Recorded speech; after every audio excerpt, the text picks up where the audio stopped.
Hi everybody, I'm Lance Smith, and in this video I'm going to talk about a few different depressing things. I'm going to start with the word dark. Throughout my life, I have never minded the word dark myself. I just don't. I've never enjoyed people telling me that they are dark.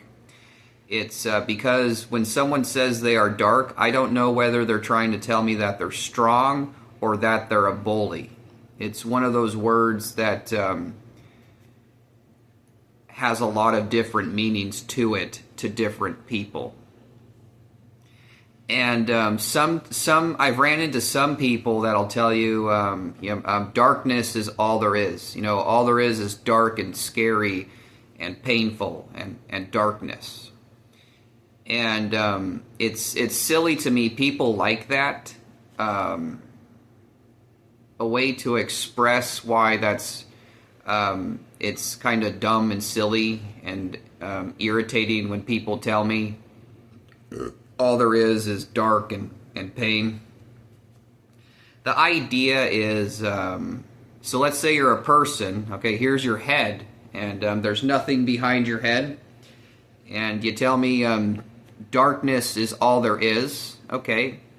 So, I mean, there's a famous character from the Bible called Satan, and he's a person that gets condemned to the lake of fire for eternity.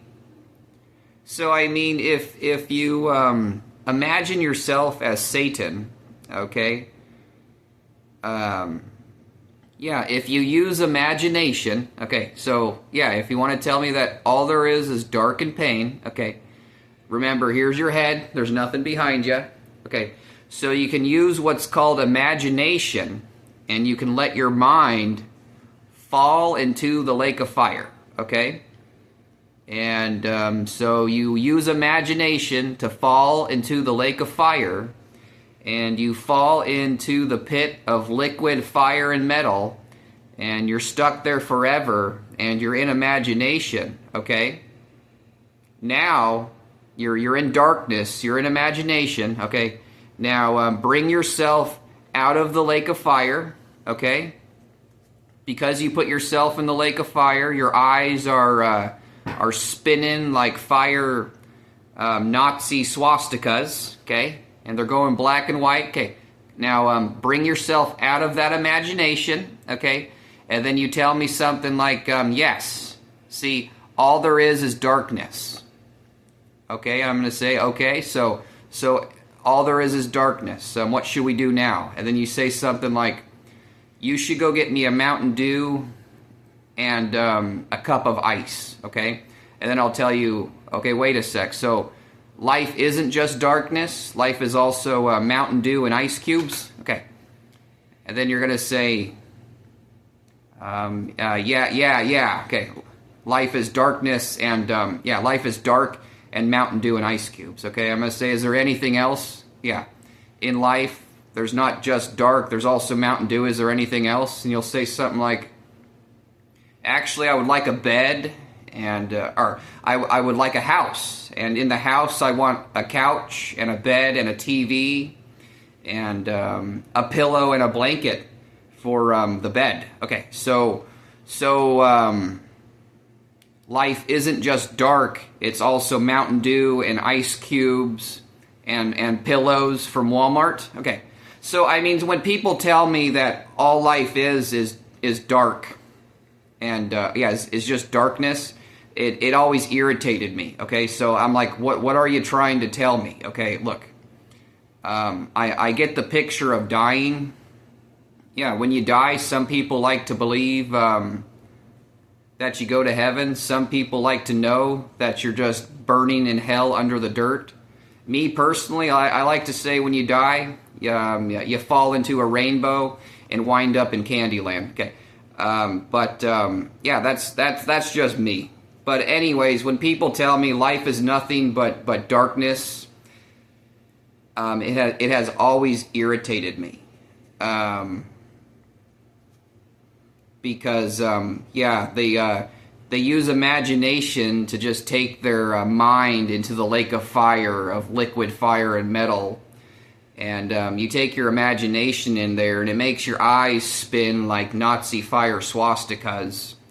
And then as you come out of the imagination, your eyes start spinning black and white. And as you fully come out of the imagination, you go, you should go get me a Mountain Dew and some ice cubes. It's kind of like, it's always irritated people who walk around and go, nothing, life is nothing but dark and scary. Okay, now go get me a Mountain Dew. Okay.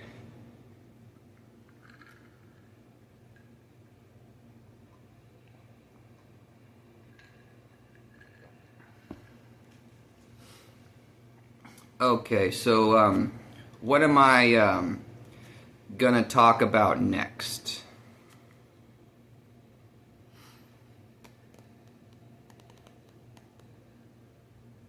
I'm 36 years old. I had a really, really terrible life, just filled with abuse and torture and betrayal. And through my just completely shitty life, I have always told people, you know, there's good and there's evil. I'm good, so it doesn't matter what evil put me through, no matter how disgusting and painful it is. If I live through it, I can still make a good life for myself, knowing that I have the support of good people. And I've told people, but if good people are evil to other good people, I don't know how to cope with that. And I've told people that's like the only thing I was ever afraid of in life, was good people abusing other good people. And I've expressed this to people, and it ended up happening to me.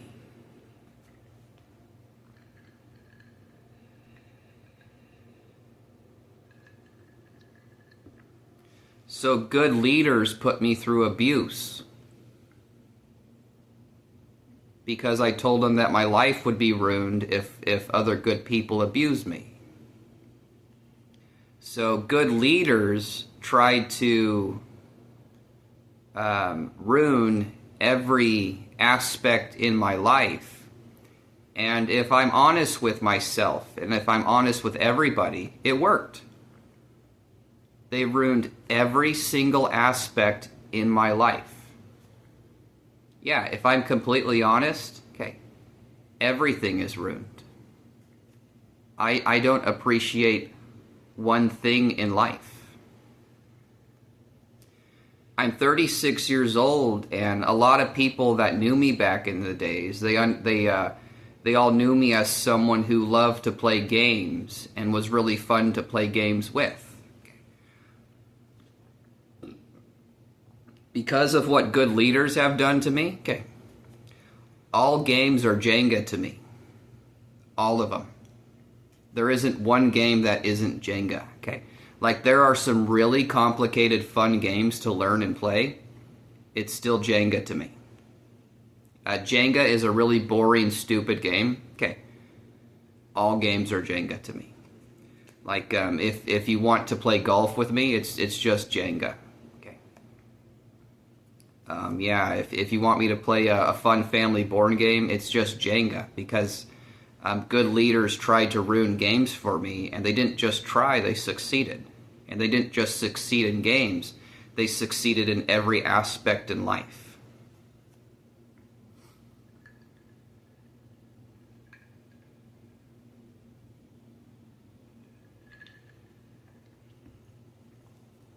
I was a good person with an evil dad.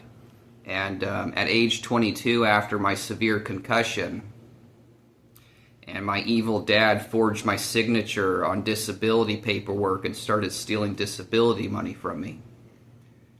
And he started telling everybody that I was mentally ill, and they chose to believe a fat, abusive man rather than a good citizen of society.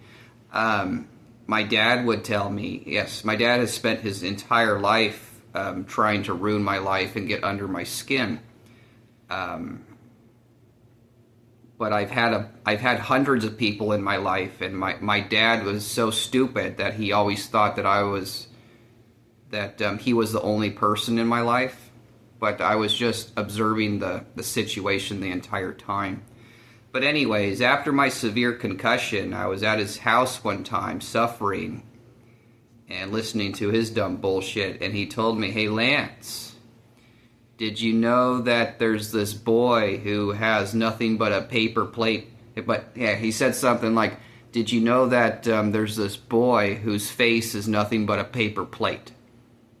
So he was clearly regarding to me, again, he has spent his entire life doing nothing but abusing me and trying to get under my skin. But regarding calling me a paper plate, yeah, my face a paper plate, what I'm getting at is after the good leaders have abused me, yeah, I had even thought about writing a book called Paper Plate Face, which would be the story of an abusive father. But after good leaders have abused me for no reason other than to ruin my life, I now feel like Paper Plate Face. So what I'm saying is, it doesn't matter if I no longer have facial expressions. It doesn't matter if my face looks happy or if my face looks sad or if I'm crying or if I'm screaming. I just have a paper plate as a face after what all the good leaders have done to me. And again, not only have games been ruined for me, but everything in life. All forms of entertainment. It's all a bunch of paper plates to me. So I mean, like, if there's a company that spends 2 years making the most magical fantasy movie of all times, when I watch that motion picture, it's just a bunch of paper plates to me.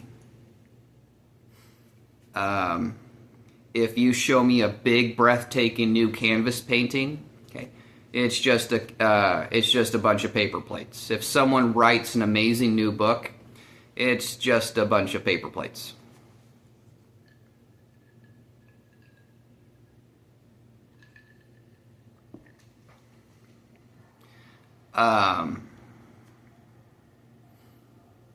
Food.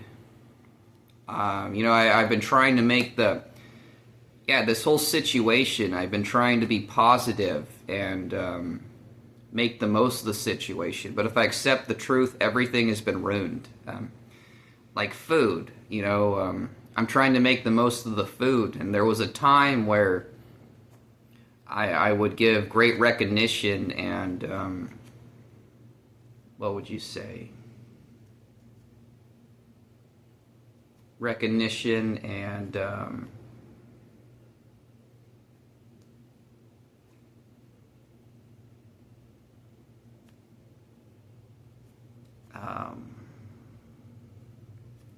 I'm not sure what word I'm looking for. Let's just use recognition for right now. I would give great recognition to complicated foods and exotic foods, but at this point in my life, everything is just pizza and bananas, all of it.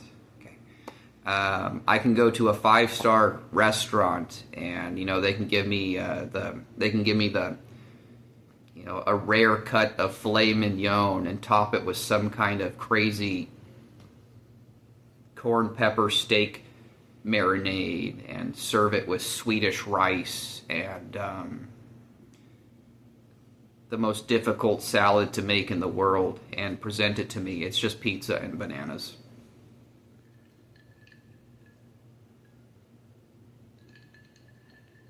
Again, if an evil person abuses a good person, it's not going to break your spirit. Okay? It'll change you and make you aware of things, but it's not going to break your spirit. Now, if a good person abuses another good person, just to exalt their own life, okay, it shatters every aspect in life.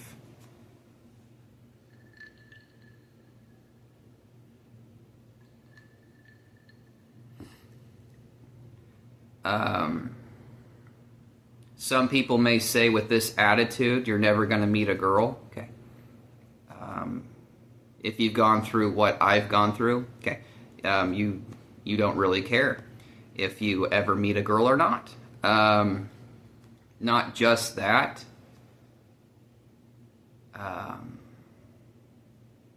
People, throughout my life, starting in early years, people would say, one of the best moments of your life is when you find a girl to spend the rest of your life with. And in my own opinion, I felt that meeting a girl that you're going to spend the rest of your life with is a very common and simple part of life.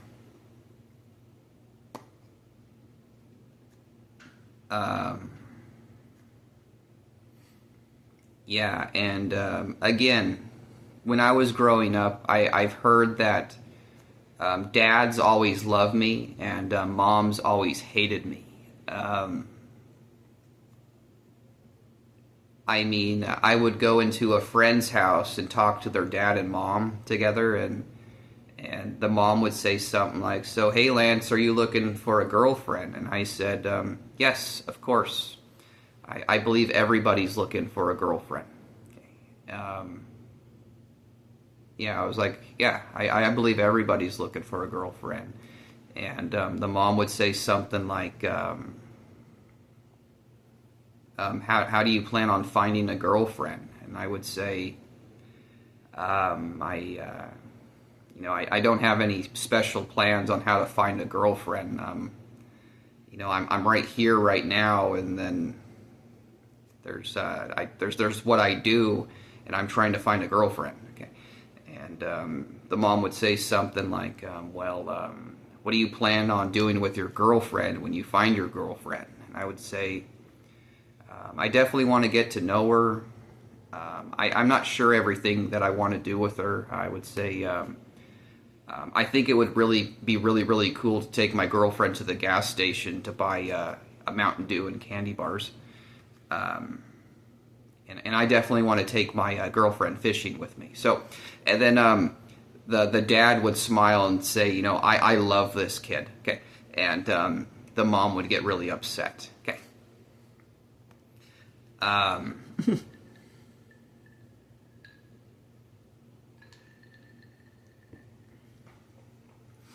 But anyways, people may say you're never going to have a girlfriend or a wife with this attitude. But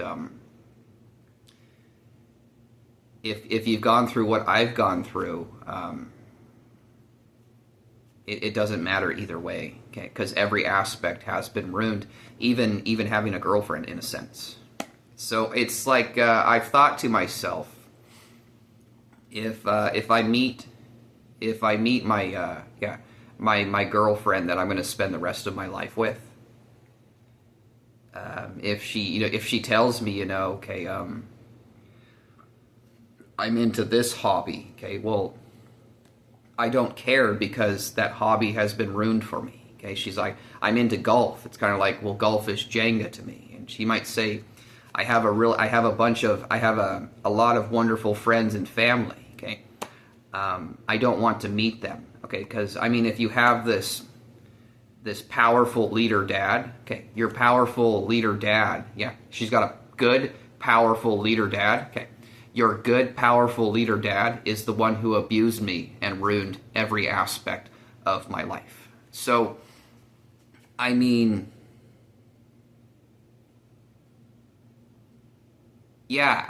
do I find a girl that's going to accept me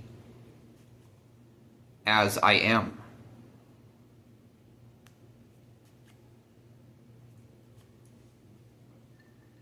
Every aspect has been ruined. Okay, yes, okay. A girl meets me and wants to take me to play golf. It's Jenga. Okay, she wants to cook something for me. Okay, yes, she's really good at cooking Italian food. Okay, let's not use Italian food. Let's say yes.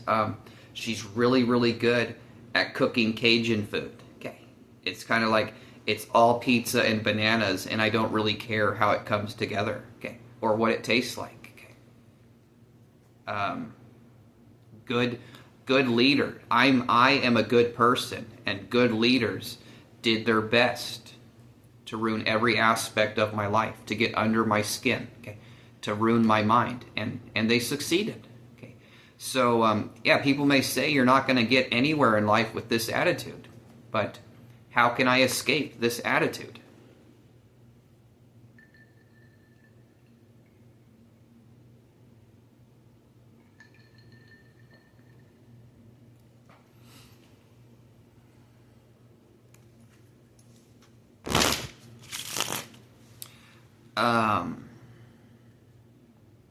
But yeah, so everything in my life has been ruined. I'm 36 years old. Okay. Games. Yes, I used to love games so much. And hobbies and intelligence and knowledge and food and support and family and friends. Okay. But it has all been completely ruined. Every aspect. Okay. So what can I do? I can make the most of the situation. I always have. I guess that's one thing that can't be ruined, is making the best of the situation. But me making the best of the situation really sucks, because everyone tried to ruin everything. Okay, it's kind of like, so how do you make the best of the situation from here?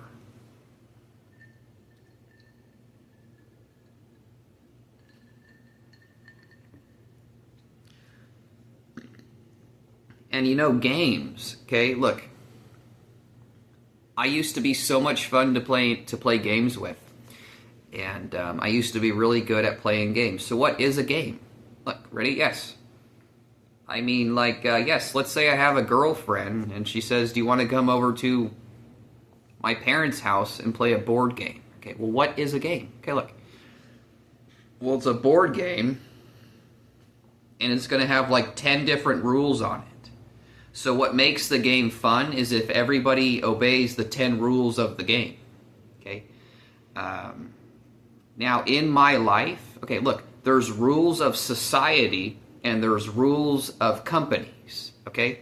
Now, if good leaders would obey the rules of society and the rules of their companies, okay, I would win recognition, I would win prizes, I would win a job, okay?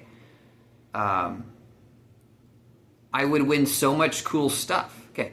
But they aren't able to obey, okay, the rules of their own society and the rules of their own jobs, okay? Which is why I can't play games anymore, okay? So you guys aren't able to obey the rules of your societies and your companies, but you want me to come to your house and play a board game with you? I can't do it anymore. You guys have made me afraid of stupid crap in society and companies, so I'm afraid to play a board game with you. Okay, look. You guys see what I'm saying? Look, this board game is really, really fun. Okay. It's fun to play. Okay. But you guys don't... I've never met anyone in my life after age 22 that likes to play. You guys all like to betray. So I don't want to go to someone's house and play a board game when I don't know when you guys are going to break the 10 rules and shit is going to get really stupid and scary and painful. Okay. Every game has been ruined. It's all Jenga because I don't know, because you guys don't like to play. You guys like to betray. Okay. For 15 years, I haven't found anyone who enjoys to just play. Okay. Yes. So, people who can't just obey the rules of their company and their society. Okay. So, since you guys can't handle these simple rules, I don't want to go into your house, okay, and play a board game or something more fun. Okay. Golf. Yes, we're gonna go play golf. A video game. Look, it's fun to play, but everyone's into betray. Okay. So how do I make the best of the situation from here?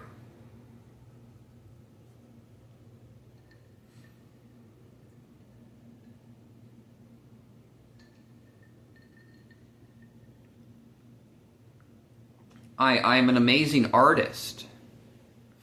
I can make canvas paintings, and I can sell the canvas paintings, but I don't want to put on an art exhibit and let people come up to me and see my paintings and give me compliments. Okay, I mean, the idea is I'm a really smart person. Okay, yeah. What is the point of me accepting a compliment from anybody if the good leaders are the ones that have betrayed me? Yeah. So the idea is, yeah, every aspect has been ruined. Parties. I'm just gonna say no to all of them. Yeah. Let's say the best, most fun party is a ball. Okay. There's a huge, expensive building. Filled with enchanted lights and food and music. Everybody's dressed up. Okay, I get invited. Okay, I'm not going to go.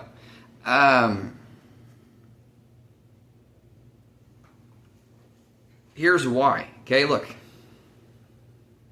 Let's say there's 500 people at the ball. Okay, everybody listens to the leader.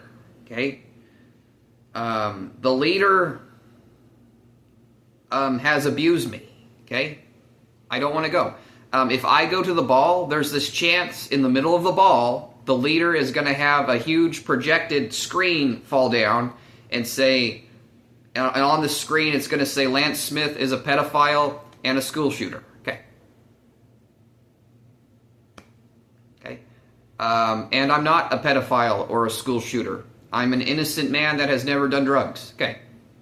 Okay. So this is how I make the best of the situation. Don't go to any parties. Don't play any games. And make the most of your situation.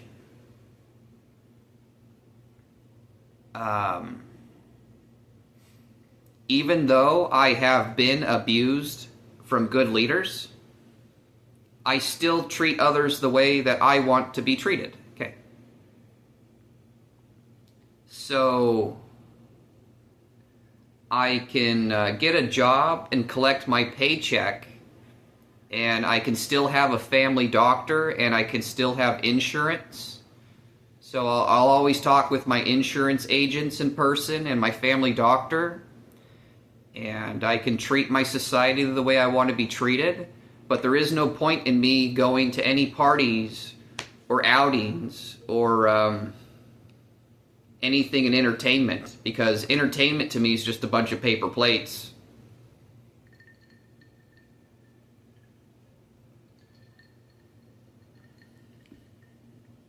Yeah, so back to not wanting a compliment for making a beautiful canvas painting, okay?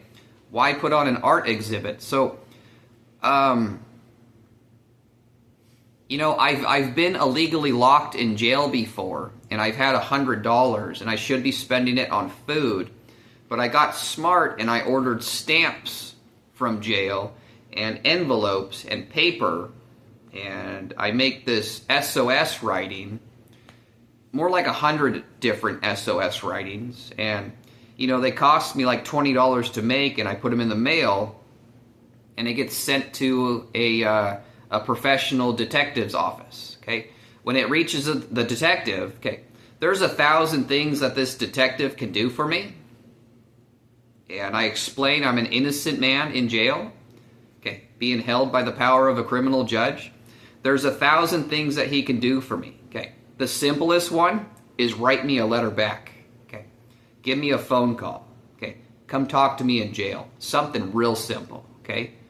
The very simplest is write me a small letter saying I'm aware of what's going on. Okay, but they would rather laugh at me as an innocent man in jail being held under a criminal. Okay, so I don't want to put on an art exhibit. Okay, so I'm sitting there in this beautiful art exhibit that I set up. Okay, and it's filled with like 50 breathtaking paintings. And in comes a detective. Okay, and he wants to say, yes, this painting is beautiful, and I want to give you $40,000 for your painting, and I would like to give this compliment on it. I don't want to hear it, okay? Because I've been in that situation where I'm sitting in a jail cell, and I've reached to powerful leaders, and they don't obey the rules of their company, okay, and give me some guidance from a jail cell. Yes, everything has been ruined, even compliments. Okay, do you want to compliment my work? It doesn't matter what my work is. Okay, if I write an amazing book, okay, if I were to do something like cure cancer, okay, a compliment means nothing. Okay, if I go act in a movie, okay, a compliment means nothing. Okay, all of it. Okay, it's just you guys manage to ruin every aspect in life. And this is how I make the best of the situation. I have to tell myself, make the best of the situation, and what should you do to make the best of the situation? Okay.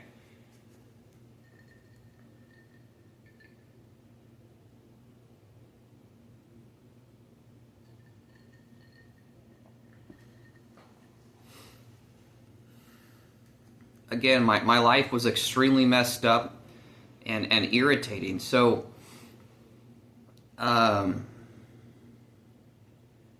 by high school,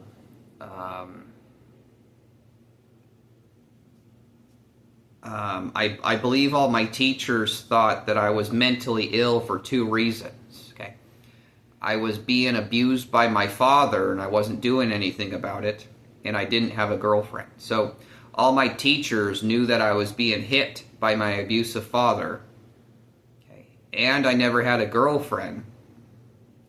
And they should have obeyed their rules and stepped in, but they said Lance is mentally ill because he's being abused and he doesn't have a girlfriend. Okay, if you're being abused and you don't have a girlfriend, that doesn't mean mentally ill. That means abused. Okay. Yeah, even in high school, again, I was following the program of high school. Okay, and there was always I kept doing things where if you obey the rules of high school, I would win recognition and prizes. And I followed the program of high school, and I should have been investigated and given a psychiatrist. Okay, but my teachers, they weren't able to obey their rules. And they all saw me as mentally ill because I'm getting abused and I don't have a girlfriend. Again, that doesn't mean that you're mentally ill.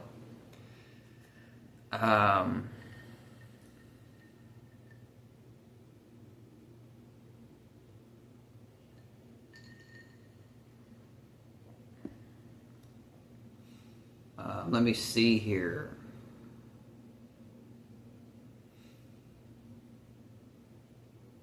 Yeah, and at age 22, I got a severe concussion. And I mean, there's story of people that get really, really bad injuries, and they tell the stories on TV of,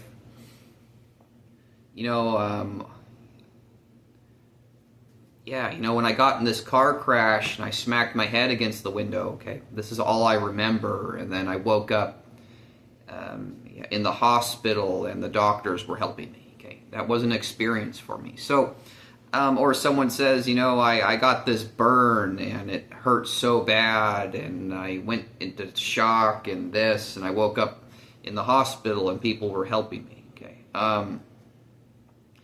I happen to know that burns are the worst pain there is because I've had them before a couple different times, a couple really bad ones. When I was 3 years old, my dad put my arm on a barbecuer.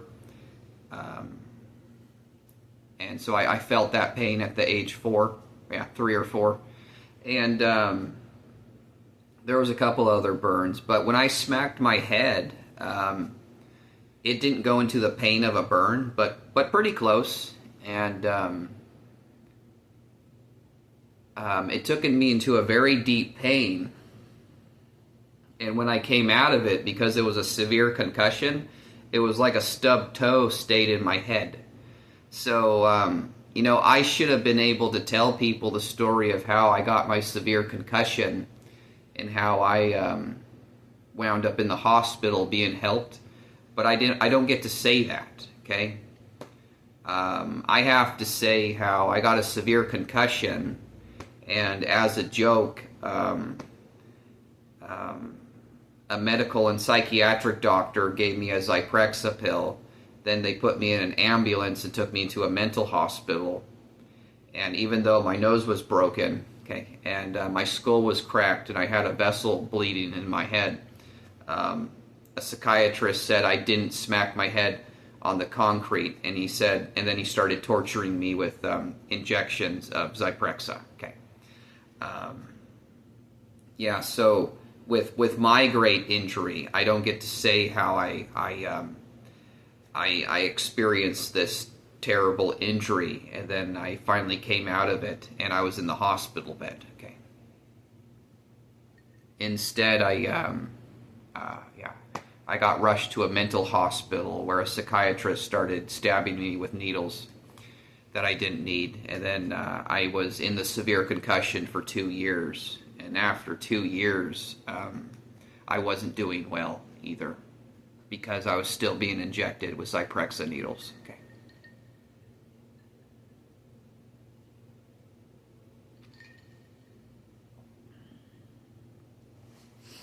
And again, I believe I've been called mentally ill my entire life because I had an abusive father and I never had a girlfriend. Okay.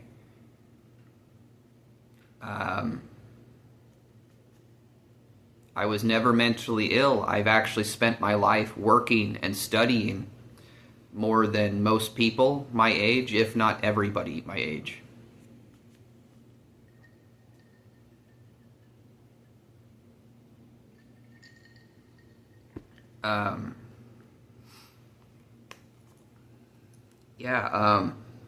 Stuff that I've experienced in jail.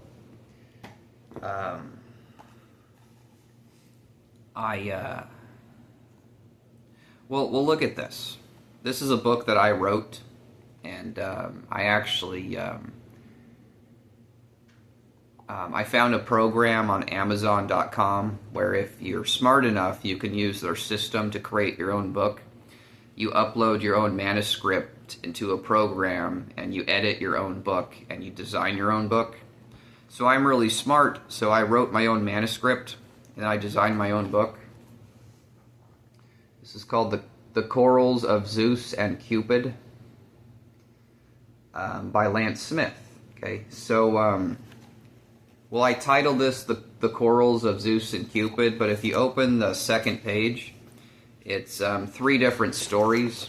The first story is called Stone Cupid, the second story is called Cupid's Arrow, and the third story is called Stupid Cupid. So there is no story called The Coral of Zeus and Cupid, but I thought that was a clever title to open you up to the 3 Greek mythology stories that I wrote.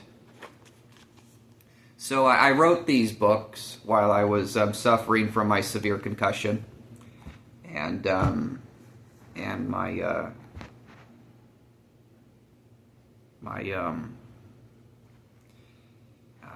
false criminal diagnoses. Let's just call it severe concussion. Yes. I wrote this book while suffering from my severe concussion, and anyways, I wrote the manuscript. I used the Amazon program and uploaded it. In order to upload it, you have to tie it to a bank account. So how this works on Amazon, it's on Amazon right now for sale, okay? If you buy this book for like $10, I get so much of the royalty. So if you buy this for like $10, every time it sells, Amazon gets $7 and $3 gets transferred into my bank account. You can log on to Amazon right now and type in and search The Corals of Zeus and Cupid by Lance Smith, and it'll bring this book up and you can buy it. Okay. Right now, it's been on there for like 10 years. So again, I have been illegally locked in jail about 25 different times. So I've actually come to court. So after I uploaded this, I became a real published author. Okay, I'm a book author. I've been a book author for 10 years. Okay, so this is like a year after this was published on Amazon. I was in jail again illegally, and I got brought to court. And I've told the judge, you guys are calling me mentally ill, and I'm just trying to get you guys to listen to me better as a human. So I want you to understand that I am a real book author. Could you please use your computer to look this up? And people have looked it up on the laptop and said, we found it, and they show it to the judge. And the judge looks at it and says, this is not real. Okay, Lance is delusional for believing that he is a real book author, which is why I'm sending him to the mental hospital for a competency evaluation. Okay. I've put up with 1,000 different things like that in court. Okay, where the truth is, I'm a book author, and the judge says he's delusional for believing that he's a book author. Okay.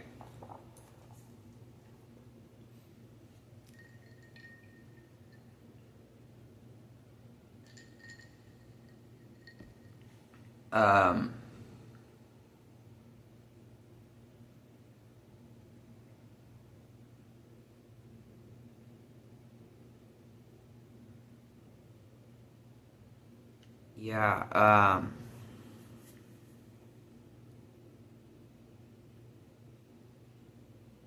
yeah, I've put up with thousands of things like that. Um, what was I gonna say?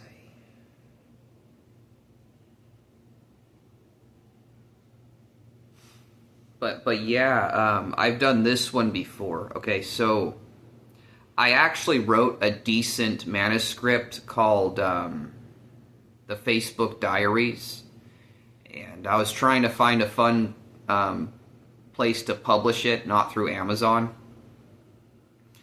And oh, that's what I was going to say real quick. So my Amazon.com account, I actually have 4 books published on Amazon.com. So I've been a real book author for about 10 years. And my bank account got closed down. So every time this book sells, I don't know where my royalties are being transferred to. Okay, so I haven't been able to open up my book author account and check because I lost those passwords. But if you go onto Amazon.com, they're still right there. So I mean, the last time I checked, this book only sold like 20 copies. All of my books only sold like 20 copies. Okay, but that means I have an account out there that has like $100 in it that belongs to me. And there's a chance that this book sold 5 million copies, and there's an account out there that has $5 million that belongs to me. I really don't know. Okay, but yeah, I wrote this in a severe concussion, and the 3 stories were really, really good ideas, especially Cupid's arrow. I wanted to hold the idea together so I can develop the story even better. But yeah, it's interesting. So, one time in jail, yes, okay. So I wrote a really good manuscript called The Facebook Diaries. And I was trying to find, not Amazon, but a fun book publishing company that I wanted to work with. And I told myself I can choose anywhere. Okay, and I found a book publishing company in Pennsylvania called Dorrance, and I was like, I think the Pennsylvania sounds like a cool state, and I like this the advertisement for Dorrance. So I uploaded my my manuscript called the Facebook Diaries to Dorrance, and like 3 days later, I got an email from the president of Dorrance saying, "Hey, man, we want to publish your book." Okay, and he said the title. He said, "We love the title, and it's so short that it's like a 90-page book." Okay, they said, "We love the title, and because it's called the Facebook Diaries." He said, if we publish it, we believe it will sell so good in airports, train stations, and bus stations. They said, if the story is halfway decent, this thing should sell like hotcakes. It should make you over $1 million. Okay, and I was working on. Now listen, when you publish a book, people don't understand this when your career is a book writer, okay? People always go, that is the stupidest thing that I've ever heard, but this is just the truth of the matter. Okay, look, if you are a book writer, to publish your book, you have to pay like a minimum of $5,000 to publish the book, okay? So before you make any money, you have to come up with $5,000 to publish your manuscript. And people that aren't a book writer, they say that is so dumb. So you're going to lose $5,000 to publish your book. Okay. The point of the situation is when you write any book, the book publishing companies, okay, if the book doesn't sell, they need to make some money for publishing your book. Okay. So when a book publishing company publishes your book, okay, let's say they make 50,000 copies of it and they get it into all the bookstores and it doesn't sell any copies. Okay, you have to give them $5,000 for the work they did to get it into the bookstore. Now, if the book does sell, okay, let's say the book sells 1 million copies, the publishing company gets to keep a percentage of the royalty, and you get to keep a percentage of the royalty. The book publishing company normally keeps the bigger percentage of the royalty. So the idea is, yes, let's say, okay, let's say you pay $5,000 to publish your book. Let's say you decide to sell your book for, you can choose how much you sell your book. There's a minimum that you could choose and a maximum, okay? So let's say you choose to sell your book for $15, okay? Let's say it costs $14 just to make the book, okay? Every time it sells, it makes $1, okay? The book publishing company might keep 75 cents for themselves and you get 1/4, okay? So you get your book into the publishing thing, and let's say it sells 1 million copies. You make 1/4 for each copy, okay? That means you made $250,000. So people that don't write books, they think you're stupid when you have nothing and you say you have to pay the company $5,000 just to publish it. Yes, all book writers have to. Even Stephen King, when he makes a brand new book, he's not allowed to just give them the book. He actually has to pay at least $5,000 for them to start the processing process. Yes, the rules, the rules of the book publishing company says you have to pay this money, okay, before we even think about publishing it, okay?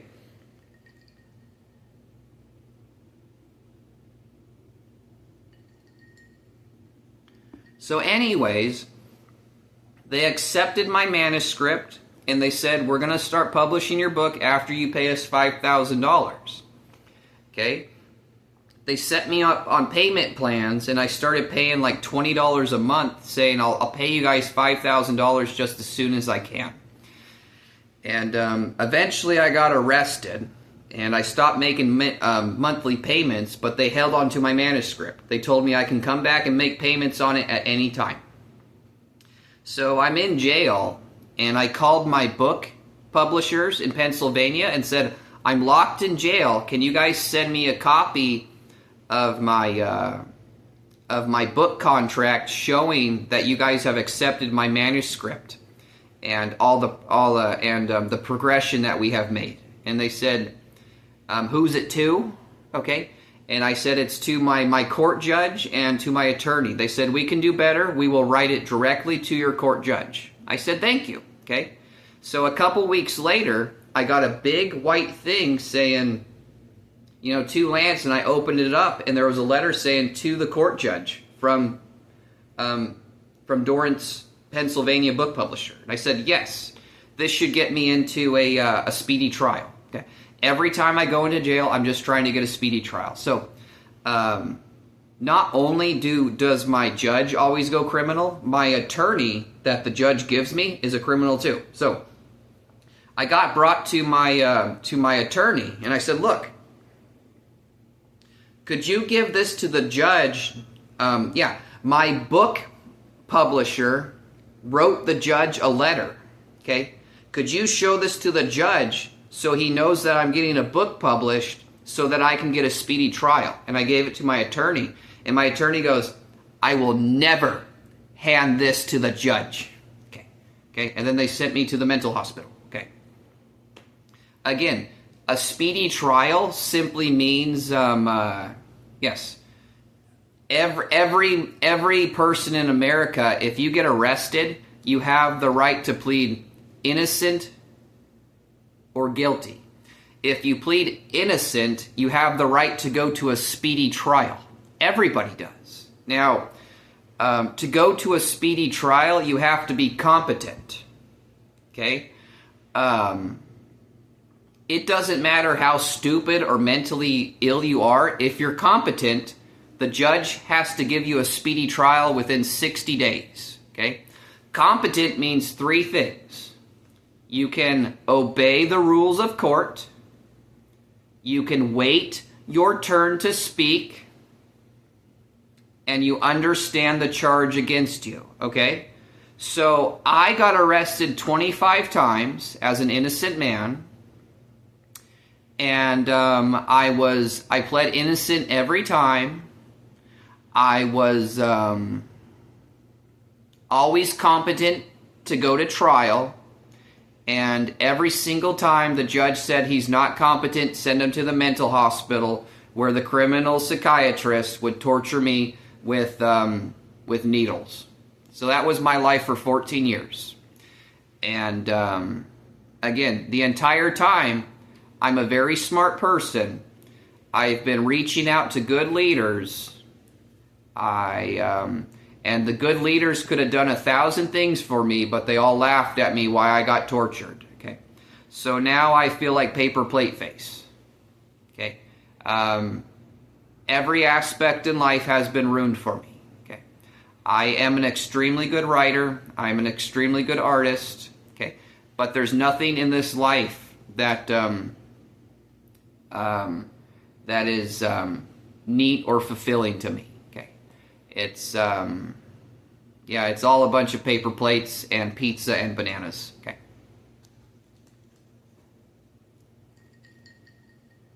And my only option right now is to make the most of the situation, and that's what I'm going to do. Okay. Again, I still treat others the way I want to be treated. I'll never stop doing that. I just don't enjoy anything in life, and I'm never going to ever again.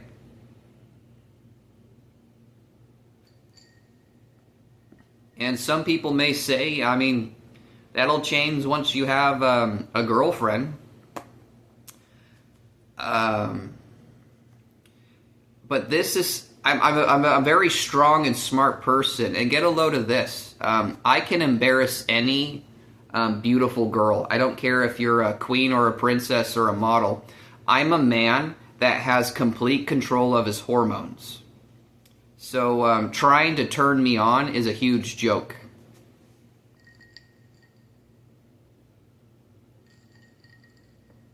I'm not kidding. I can embarrass any beautiful woman. I don't care if you're a princess or a queen. Okay.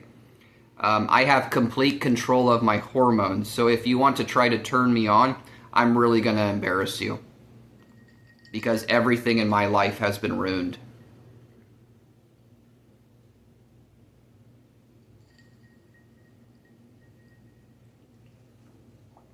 And, yeah, I was going to show that. Like, every time I'm illegally locked in jail, I come up with these complete genius ways to get help and get a speedy trial. And, you know, I'm not like...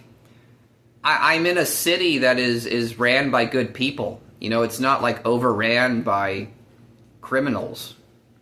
Everyone's just carrying, yeah, the good leaders are enjoying their life and laughing at me while I'm sitting in the jail cell.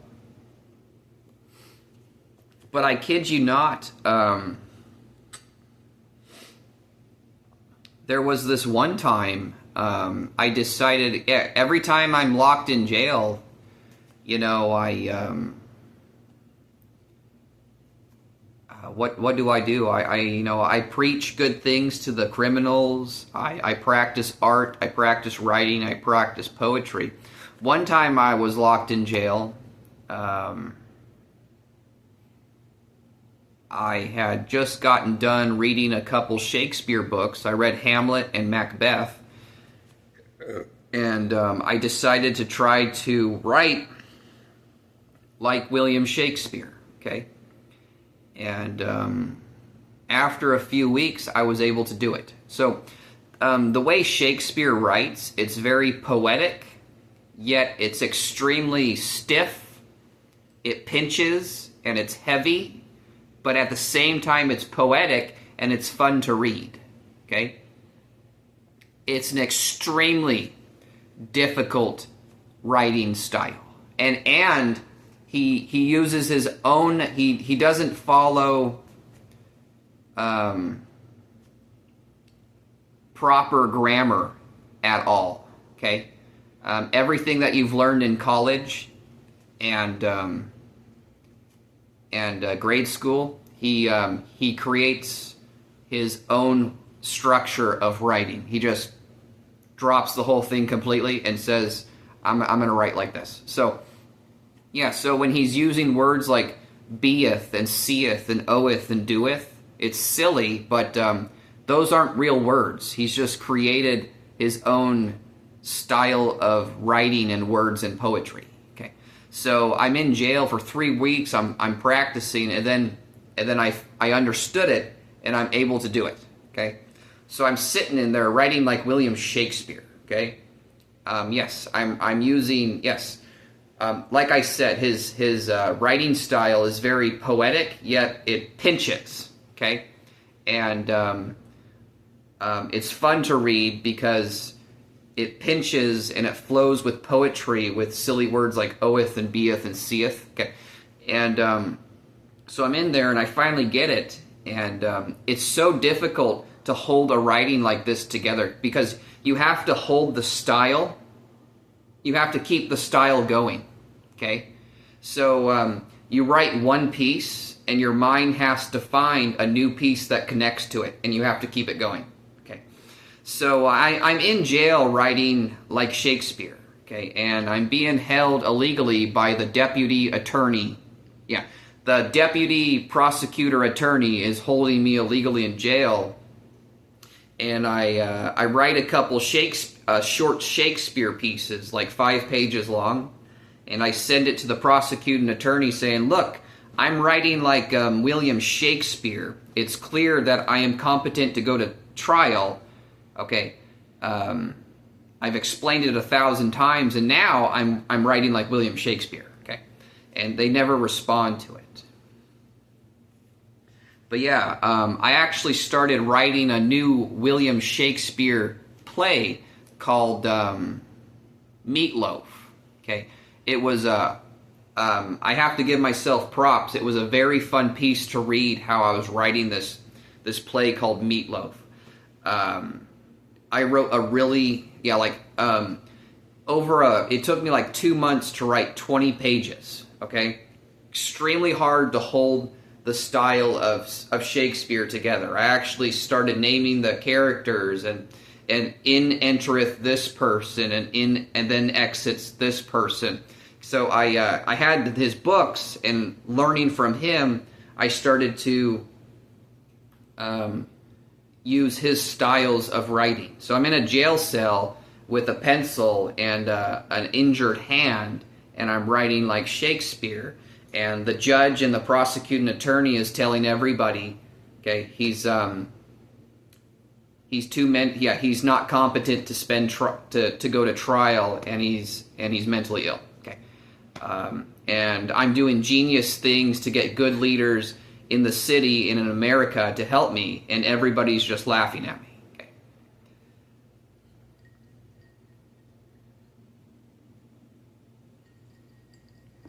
But yeah, I wrote 20 pages of Meatloaf, and I think I got released from jail, and somebody stole those 20 pages. And I'm not going to be able to write those 20 pages again. I may be able to write the play Meatloaf someday.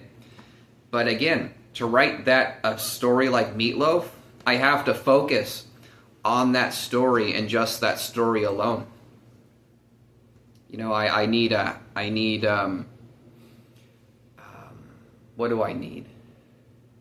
I need money to pay for my bills and my house and my car, and I need a good night's sleep, and when I wake up I have to eat breakfast, and then I have to work on writing that book. It's real work writing a book. It's real work making a painting. But some people are really fascinated with William Shakespeare books, and they think they're so wonderful. But I actually understand Shakespeare's work. Okay, like some people may say, Romeo and Juliet was such a beautiful book. It wasn't. Okay, it was fun to read, but the story. There was only one beautiful part in it. The whole story was irritating. Okay, I mean, pretty much all of Shakespeare's books are very irritating stories, and people are like, it was breathtaking and wonderful. It was kind of like, it was just that story was a tragic nightmare. Okay, but people enjoy reading them, and I'm able to write like that. And I'm someone who doesn't want to take that style of writing and write nightmare tragedies like Shakespeare. I would like to write something more as the play I was writing called Meatloaf. The idea of the story that I was going to write, it was going to be a high-class family that virtually starts talking about how good meatloaf is, and they decide to have a meatloaf competition. So a party happens where they're gonna have like a meatloaf cook-off. It was fun. To me it was a fun writing. You know, it was very lighthearted and it was heavy and sophisticated like Shakespeare's work, but it wasn't a nightmare tragedy like he liked to write. I can definitely write a story like that. I just don't feel like it right now. There was a Shakespeare book that I want to write someday called Fowance that I have an amazing idea for.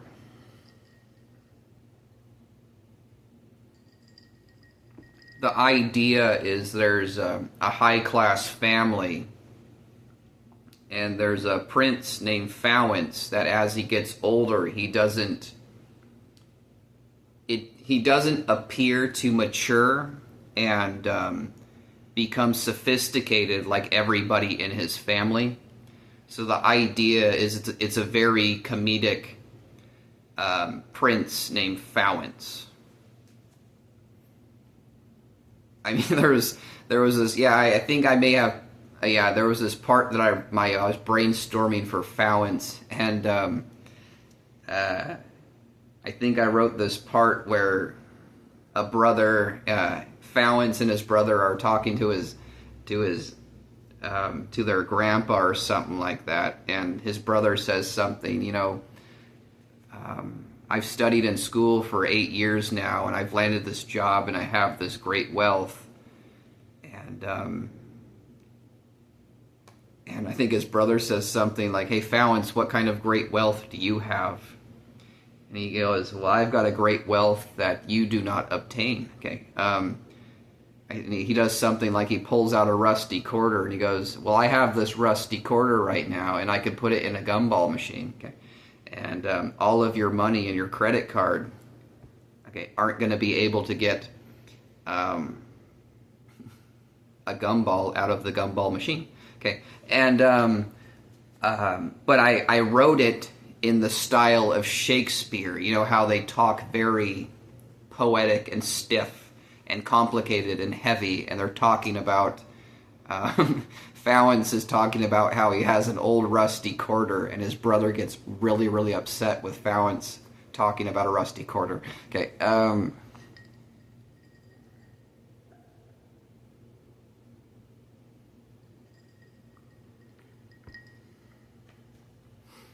But yeah, William Shakespeare.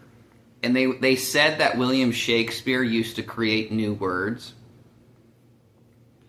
I kid you guys not. Did you guys know that the word bedroom was invented from William Shakespeare? Okay. Before it was called a bedroom, it was called a chamber.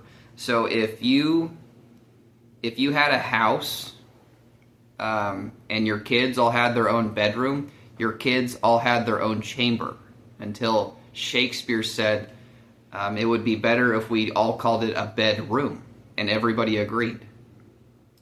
I kid you not, about after my severe concussion, I had gone to a party with a friend before all my friends had completely abandoned me. So I was suffering from a severe concussion. I went to a party just to drink a couple beers, and my mind had come up with a new word with a meaning to it. I'm at this party, and I found this whiteboard, and I wrote the word on the wall, and it stunned everybody, and the entire party started talking about this one word that I created. What was the word? I don't want to even tell you guys what the word was. It's not an epic new word at all, but it does have a meaning, and I thought it would be a fun clothing brand name. I'll say the word, but I'm not going to spell it out or tell anybody what the word means right now. What was the word that I wrote on that board? Stein.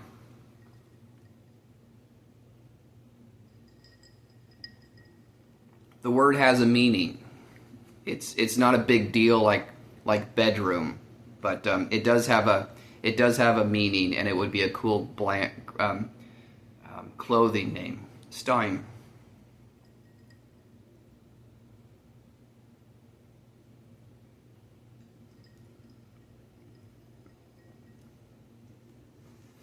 But yeah, I understand the meaning of those stories of Shakespeare. And I could only imagine people talking to Shakespeare. It would be like, what was I going to say?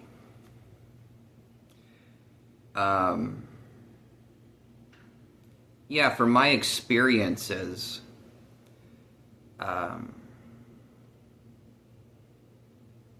if you write a book and you have full understanding of your own book, someone may say, "Are we allowed to bring this to life and make a play out of it?" And you can say yes. Okay. The director may say, "Are you going to give me any guidance?" I'm going to say no. Okay. Or yes. But a first-time play is fun to say, "No, I'm not going to give you any guidance." So he reads the book, and he has to come up with what it means all on his own. So then let's say the director and the people make the play, and Shakespeare watches the play with everybody in the crowd. Okay, then there's an after party, and some wealthy person is walking around and they want to meet the director and the play and the people who wrote the play. Then they want to meet the book author. Okay, they may walk up to Shakespeare and said, "Oh my gosh, that play was wonderful, Romeo and Juliet." Shakespeare may say something like, "That was not a wonderful play." Okay, the director didn't understand anything about it, and he ruined everything. Okay. So I'm someone who understands books, and I also understand that directors screw up books and plays and movies all the time. It happens all the time when they get the entire book wrong. So just because a play is good doesn't mean it was correct. A movie was good doesn't mean it was correct. Romeo and Juliet. That was such a beautiful book. Well, if you read it, almost the entire thing was irritating. I'm going to say there was only one beautiful part. Everything else was irritating. Okay. Even the balcony scene was irritating. Okay. It was neat to see them talk, but there was something irritating in that situation. In the speech. There was something irritating in the speech. I haven't even read it yet. I've just seen the movie. I want to read the book. I wonder, the balcony scene may be good. I'll have to read the book to understand it. I have never read Romeo and Juliet all the way through. I've read Hamlet, Macbeth, Othello, and King Lear. King Lear was my favorite Shakespeare book. Okay. Hamlet was awesome and funny, though it was tragic. I believe Shakespeare was trying to be as funny as he possibly could with a tragedy. So a lot of people think it's a very serious book. I think Shakespeare was trying to do nothing but be funny. So there's that famous silhouette, to be or not to be. That is the question. Whether it is nobler in the mind to suffer the pangs and arrows of something, something, something, to die, to sleep, no more. That is the funniest thing that I've ever read in my life. I am not kidding. People go, that is so breathtaking and so wonderful. I'm going, Shakespeare, that was the funniest damn thing that I've ever read, is that silhouette from Hamlet. To be or not to be, that is the question. Whether it is nobler in the mind to suffer the pangs and arrows of great disgrace, yada, yada, yada, yada, yada, yada, yada, yada, yada, to die, to sleep, okay. No more. Okay. This is Shakespeare. That was funny. Okay. People go, this silhouette is just so wow, and it means this. And I'm going, I know what it means, and that was fucking funny. Excuse my French.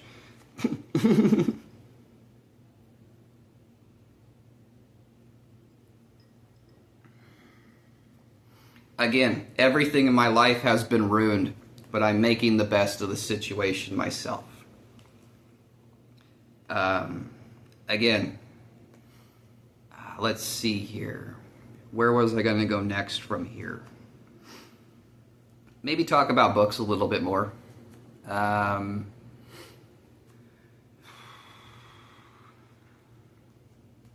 After my life is organized enough and my Facebook is fixed, I have a book that I'm going to write right away, and I'm not giving the title away right now. So yeah, that was something else.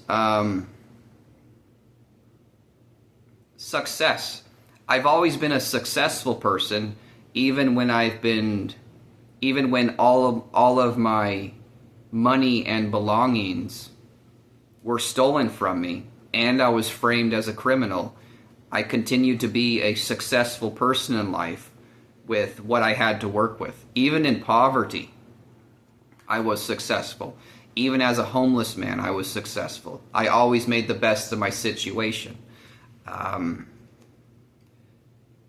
filled with countless stories. Yes, when good leaders want to screw you over, you fall into poverty, and there's people in poverty that are happy to work with you.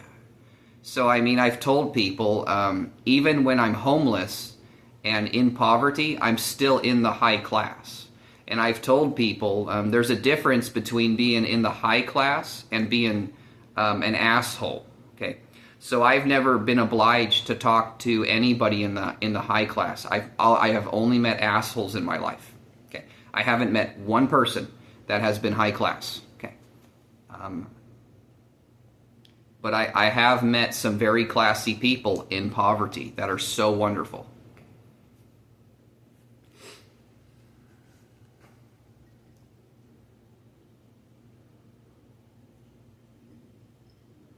I wanted to talk about book writing a little bit more.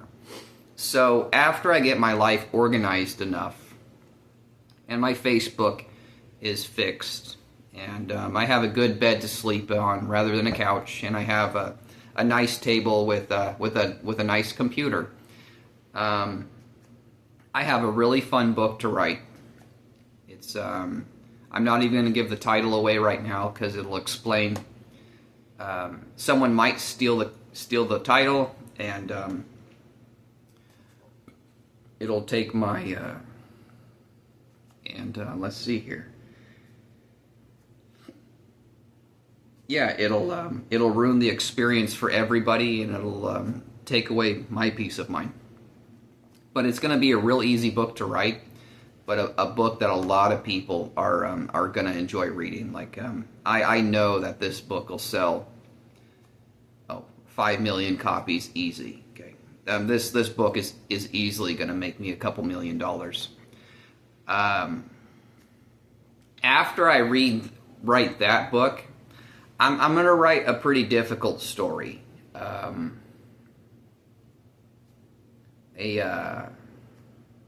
Like a new Grimm Brothers fairy tale. And I have no problem even telling this a little bit. I'm at an hour 20. I'm cutting this off at 2 hours. I'll tell you guys a little bit about this new Grimm Brothers fairy tale I'm going to write. I have no problem giving the entire thing away, but there's still a bunch of parts that I have to brainstorm and put together to write it. I'm going to call it The Prince in the Mirror. Okay, so yeah, I'm going to spoil this entire book, and then I'm going to write it, and you guys can read it. Okay, so let me see here. The Prince in the Mirror. Okay, what's going to happen? Okay, I haven't got the whole thing set up to write, but if I focus on it, I could make it come. I could put it together pretty quickly. So, The Prince in the Mirror. A young girl is going to move into a very large, let's say mansion. Yeah, she's going to look, or house. Yeah, mansion. Let's go mansion. A little girl is going to move into a large mansion with no one but her mother and her father. Okay, so she's going to choose the biggest, best room for herself. And it's an old mansion, yeah. And in this old mansion, okay, she sets up her room and she finds against the wall a big magic mirror that's attached to the wall. You can't move it, okay? And it's a magic mirror. For some reason, I have to create why it's a magic mirror, why she knows it's a magic mirror, okay? Right now, okay, there's a wooden sign on the mirror that says magic mirror. Okay, that's all I've come up with right now. Okay. Anyway, so she's got her room set up. Okay, and it's a magic mirror. And as she's growing up, she likes to talk to the mirror and tell the mirror what's going on in her life. And she also likes to tell the mirror about her dream boy, her dream prince, okay? And also in her room, she likes to take cans of soup. She likes to eat cold cans of soup in her room with a spoon. So she's got a can opener, and she often takes cans of soup into her room, and she almost has an unopened can of cold canned soup in her room, okay? So, She lives in her mansion. You know, she's a really wonderful girl. She loves her parents. After high school, she graduates high school, and she's trying to decide what she wants to do with her life. And at about age 19, she's worried about life and struggling about life and crying about life. And she's been telling this magic mirror about her dream boy, her dream prince, her entire life, and nothing good has happened. And one day she has a horrible day, and she runs into her room, and she's really upset. She hates her magic mirror, and she takes a can of her unopened soup, and she throws it at the magic mirror as hard as she can, and the magic mirror shatters, and she hears a boy scream. Okay?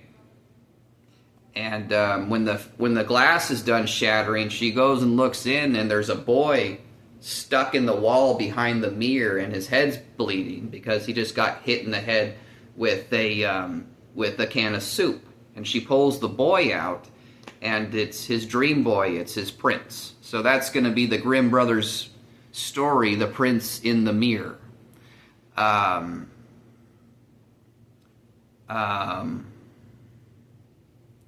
So in order for me to write that book, I have to figure out how the girl finds out it's a magic mirror. I have to write a story of how the boy got stuck in the mirror. Okay. I believe I could put the whole situation together pretty quick. I know what to name the boy, and I know what to name the girl, and I know the title of the book. I know it's an old mansion, okay?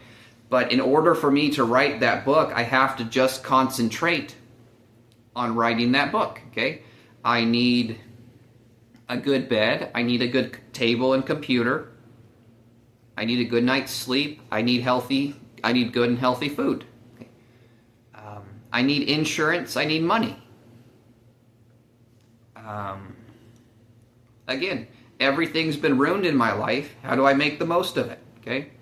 I'm going to write a Grimm Brother fairy tale called The Prince in the Mirror. And if the book sells 5 million copies, the book publishing company may want to throw a huge party, and they want the writer to show up. I'm not going to go to the party, okay? Because all the good leaders have ruined everything in my life, okay? Yeah. They turned the party into paper plates. They turned the food into pizza and bananas. They turned the games into Jenga. Okay. You all succeeded. Yes. You tried to get under my skin and in my head. Okay. Yes. It worked. Okay. You completely rotted my heart. Okay. You got in my head and turned it into a paper plate. Okay. My face will never have an expression ever again. Okay. If I'm smiling, okay, it's not a smile. If I'm sad, it's not sad, okay. If I'm crying, if I'm screaming, it's nothing. It's just a paper plate, okay. I'm never going to have a face ever again.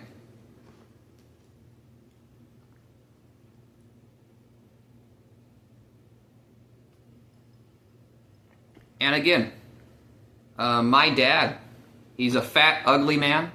He was nothing but abusive. He did his 40-hour-a-week job perfectly, outstanding. He was an optician, which is a car salesman for glasses. He did his job perfectly. Made about $30 an hour because he did his job so good.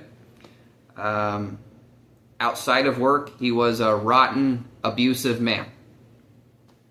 After my severe concussion, I told everybody, okay, I have a severe concussion, and my dad is rotten and abusive. Okay, my rotten, abusive dad, who has, yes, he's abusive, and he drinks tons of alcohol, and he drives drunk at least once a week to 7 times a week. Okay, so I told everybody I have a severe concussion. Okay, I need help with a hallucination. Okay, and my dad is a rotten, abusive person. They said Lance is mentally ill, and they all listened to the fat, ugly man who is nothing but abusive. Okay, yes. They listened to everything the fat, abusive man said. And right now, okay, that fat, abusive man, okay, he's a pedophile and a serial killer. He's sitting in Hawaii, okay, drinking beer, and he's never been to jail before. Okay, I'm waiting for everybody to just put him in a jail cell for the rest of his life. Okay, yes, he's sitting in Hawaii drinking beer without a job. Okay, yes, still laughing at me for all the abuse that he's given me. Okay, and laughing that everybody listens to him when he says the kid's mentally ill. Okay.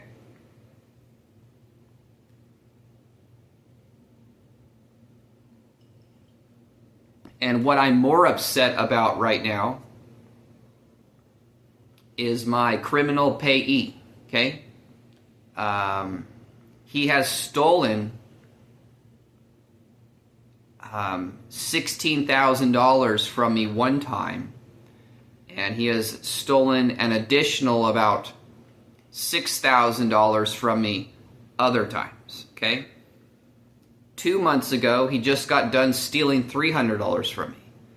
Last month, he stole $1,500 from me. Okay, I kid you guys not. Last month, he went ahead and stole my entire paycheck, so I can't pay my rent.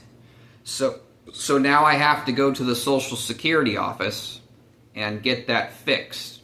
And because something that my payee did to my criminal payee did to my landlord wants me to move out of my apartment October 31st.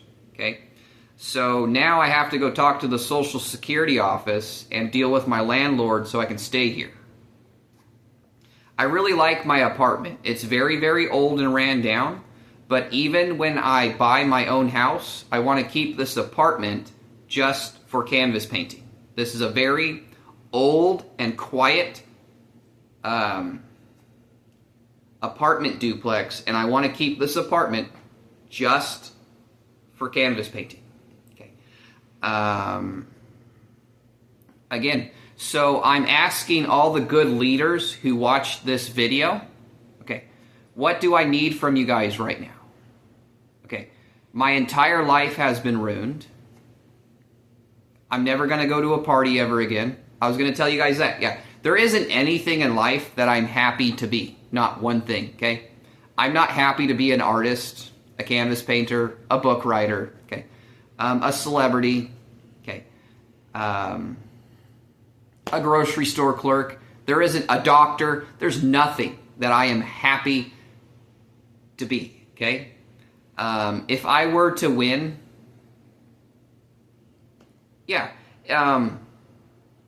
if I were to make a song and win a song award and be invited to California, I'm not even going to go accept the award. Okay, this is how I work with the situation.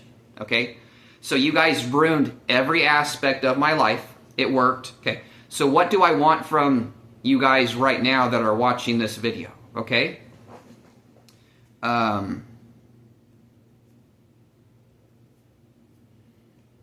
I'm going to say, okay, this is what I want from you guys right now, okay? I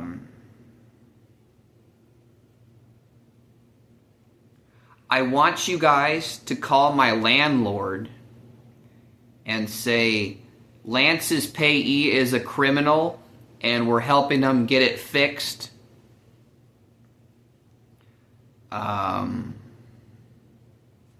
I need $1,500 to pay my rent by the 3rd, and my criminal payee took the $1,500. So I want you guys to give me at least $1,500 to give my landlord for this month. Okay.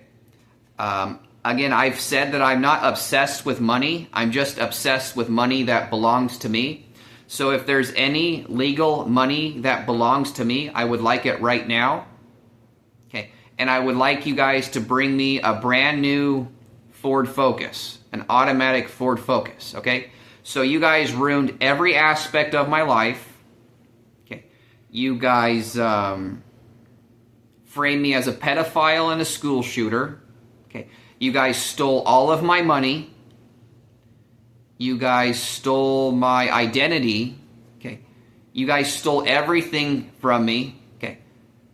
You wanted to ruin my entire life, and it worked. Okay. I'm not going to go to a party ever again. If I win some kind of big Hollywood award, I'm not going to come accept it and talk to everybody and give a speech. Okay. Yes. So what I want from you guys right now. Okay. Okay. Call my landlord. Say his payee's a criminal. Okay. Send me $1,500 so I can give the $1,500. Okay.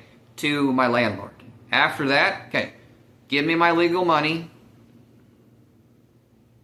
And I want a brand new car. Yeah, I was gonna say, you guys have wrecked my life. There's no one in this life that I care to meet. Yeah, there is no celebrity, there is no doctor, there is no angel or God or fairy. There's nothing. There's no one that I want to meet anymore. Okay. You guys tried to ruin every aspect, and it worked. All I can do now is work with the situation. Yeah, it's going to be stupid. I'll probably write a book called Paper Plate Face someday. It's going to be the most depressing book ever written. It's going to be a book. I was going to write a book about having an abusive dad and how his dad called him Paper Plate Face and how he became Paper Plate Face and killed him. But I'm going to write something more different, like how the dad called him Paper Plate Face, but the boy didn't let it get to him and said, the only way that I'm going to become Paper Plate Face is if good people abuse me. And then good people are going to abuse him, and it's going to talk about how he became Paper Plate Face and how his life is ruined and how he can't do anything but make the most of the situation. It's probably going to be the most depressing book ever written in the history of time. Paper Plate Face. And again, I'm an innocent man that has never done any drugs. I have worked and studied probably harder than anyone my age. Facebook, Facebook, the most popular social media site in the world, went ahead and framed me as a pedophile and a school shooter, okay? So there's going to be a man or a woman who's in control, who's in charge of illegally blocking my Facebook right now. Okay, I want everybody to find who the person is in control. Okay, I don't care if they're good or bad. Okay, if he's blocking my Facebook, you guys know my story now. Okay, I want you guys to shoot him in the head with a gun, cut his throat, take a picture, and send it to me. Okay. So,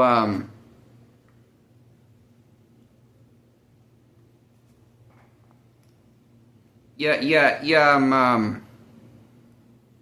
guys ruined every aspect in my life. Okay. And you guys framed me as a pedophile and a school shooter. Yes. Who is ever in control, okay, of illegally blocking my Facebook right now, shoot him in the head with a gun, cut his throat. Okay. Send me a picture. I don't want to hear you talk ever again.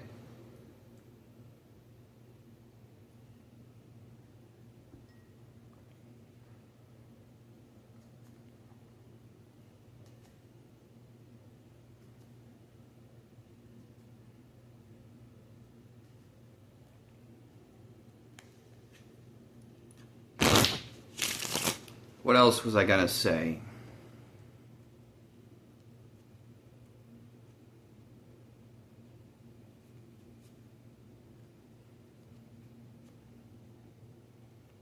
I had a couple other things, I think. I got Paper Plate Face out of the way. Music. Yes, I'm also very musical. I've written about 40 of my own songs, 20 of them are good. Eventually, I'll make it into a recording studio, and record them as a solo artist because nobody wants to work with me. And if everybody wants a concert, I'm not going to put one on. Okay.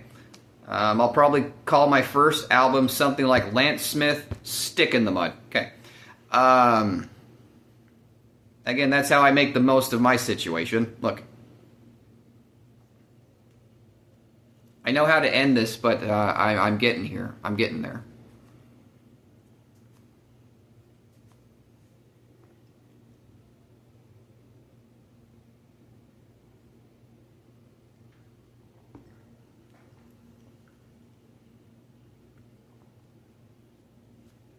Oh, that was another thing on my list. Good Lord. Okay, yes. Okay. For the last 15 years, I've been trying to get some kind of security company, the FBI, the U.S. Army, to give me a simple phone call, okay? Technology is as advanced as it can get, okay? There was a time when we didn't have paper and pencils and a message was delivered by a message boy, okay?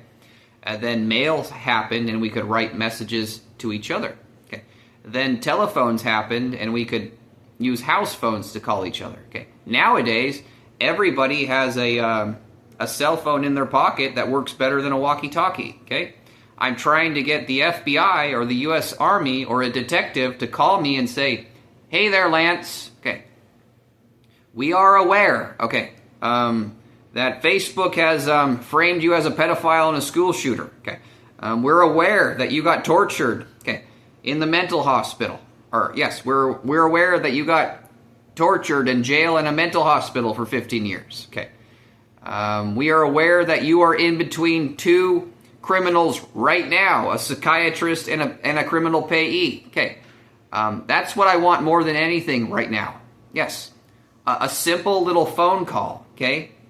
I'm really pissed off at the U.S. Army and the FBI, okay?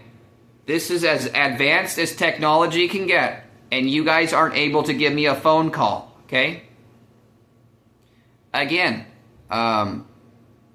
this is why I'm saying the Facebook person who's in control, there's a man or woman who's illegally blocking my shit, okay? They frame me as a pedophile and a school shooter, so I want someone to just shoot them in the head and cut their throat. Okay. Yes. Technology, life is as advanced as it can get, and you guys aren't giving me a phone call. Okay. That's what I want more than anything right now. After that, call my landlord and say he's dealing with a criminal payee. After that, send me $1,500 that I can give to my payee. After that, okay, send me any legal money that belongs to me. After that, okay, send me a brand new Ford Focus, okay? Do you guys see how messed up my fucking life is? Okay. I don't want to talk to anybody in life. I don't want to go to any fucking party, okay? All games are Jenga. All entertainment, movies, artwork, plays, they're all paper plates. All food is pizza and bananas, okay? Yes, you guys completely ruined everything in my fucking life. I did all I could to be positive, okay, to pick others up. I did everything. But if I'm honest to myself and to everybody, everything's ruined. Games. Yes, look, okay? Did you want to come play this really, really fun, exciting, complicated game? Okay, look. No, look, okay? Why? Because here, these are the rules of your company and your society, okay? And then you guys steal all of my money and frame me as a pedophile and a school shooter, okay? No, I don't want to play a fucking game ever again. Like, look, I'm not a fan of The Price is Right, but Wheel of Fortune is chill. At the dollar store, I found this game, Wheel of Fortune, cards. Sounds like fun, right? Okay. It's not fun to me. It's fucking Jenga.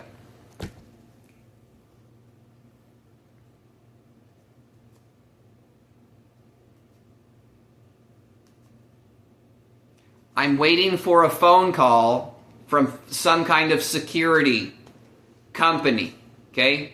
Anyone, the police, the FBI, the CIA, the U.S. Army, the Navy, the Marines. Could someone call my phone? Okay.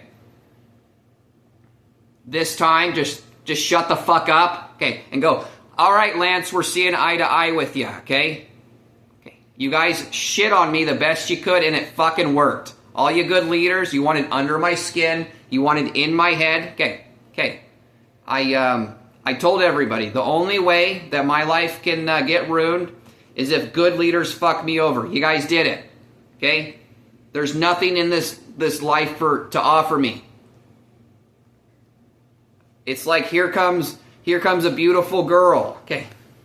I don't give a fuck what games she likes to play. I don't give a fuck what hobby she's in. I certainly don't give a fuck about the good people in her life. Okay. But you know what? Okay. I'm going to continue to treat others the way that I want to be treated. Okay.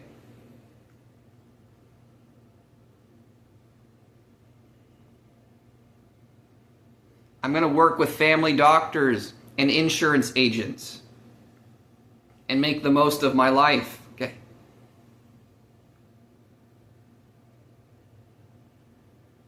I'll write an amazing book and everyone wants to meet the writer. I'm not going to the fucking party.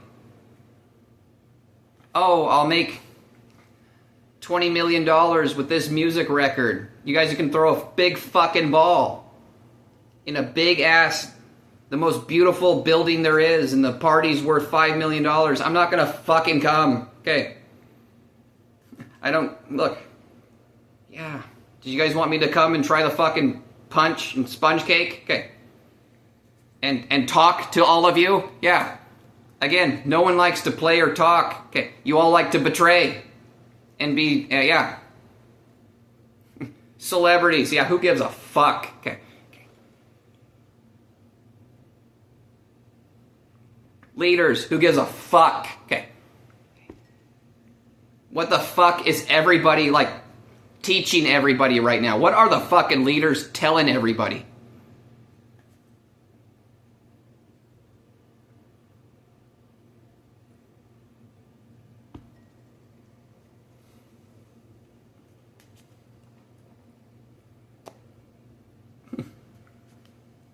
Yeah, I mean, fuck. Okay, in high school, okay, what did I do in high school? My first job was at age 6. I had a paper out. Okay, by age 14, I had made thousands of dollars doing yard work for like 20 different people in my neighborhood. At age 14, I was a busser for a fancy-ass steak restaurant. I shit you not, by age 10, I had my own bank account, and I was walking to the bank and depositing money into my own savings account. Okay? I never had less than $500 by age fucking 10. Okay. From ages 14 all the way through high school, okay, I worked 10 to 20 hours a week and went to school. Okay. And I hung out with friends and did all my hobbies, and I put up with an abusive father. Okay. After high school, by age 19, I was an assistant cashier manager and a photo lab technician for Target. Okay. After that, I became a merchandiser for Coca-Cola. After that, I became an assistant manager and lead waiter for a fancy restaurant. At age 22, I was the youngest waiter and the lead waiter. Okay? It said on the fucking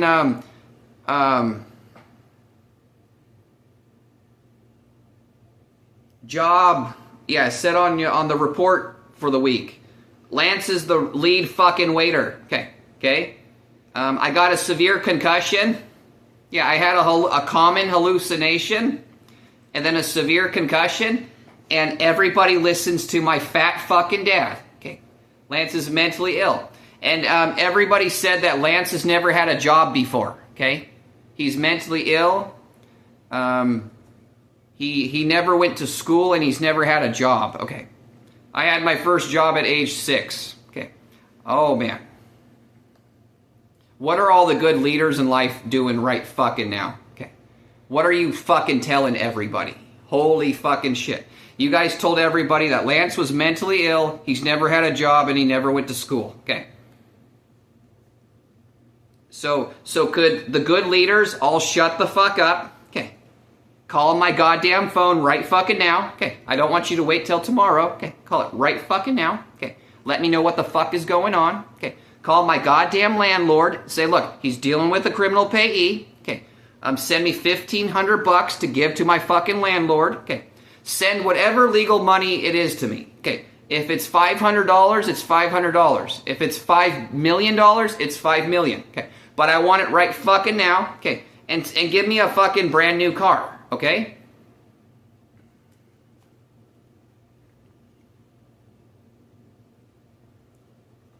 There isn't one fucking person that I want to fucking meet. Okay. They want to come and tell me I'm the leader of this company or I'm this celebrity. It's kind of like, what are you trying to fucking tell me? Okay, the idea is the good leaders tried to ruin my life and it's ruined. Okay, my vocabulary is fucking huge. Okay, I don't know all words. Like I've learned that, a mechanic studies mechanics for 8 years. A doctor studies medical for 8 years. And both their minds have a big vocabulary, but his is in mechanics, his is in doctor. Okay, me, there's a bunch of words that I don't understand, but my vocabulary is in everybody's fucking category. Okay, that's just where I'm at right now. Okay. But yeah, do you want to come up to me and say I'm a leader of this company? It's kind of like, well, fuck. Okay. The good leaders of powerful companies, okay, they tried to get under my skin and in my head and wreck every aspect in life, and it worked. Okay. What does anybody want to fucking tell me? Okay. Again, yes. There's this thing called the alphabet, okay? All right? You use the alphabet to make words. Okay? You use the words to communicate and express yourself to others. Okay? So when you come and talk to me, you're using the alphabet and words to communicate and express to me. Okay? What does anybody want to fucking express to me at this point? What fucking words are you going to say out of your mouth that I can understand in my head? Okay. You guys tried to ruin everything. It's fucking ruined. Okay. Now, would a security company just call my fucking phone and say, we know, okay, that that you were tortured, okay, for 14 years, okay. We are aware, okay, that your payee is a criminal. We are aware, okay, that Facebook has illegally blocked your shit and framed you as a pedophile and a school shooter, okay. Someone call me and tell me fucking something. What are all the good leaders of companies in the world doing right fucking now other than fucking each other over? I'm not seeing it. This is what you guys all wanted, right?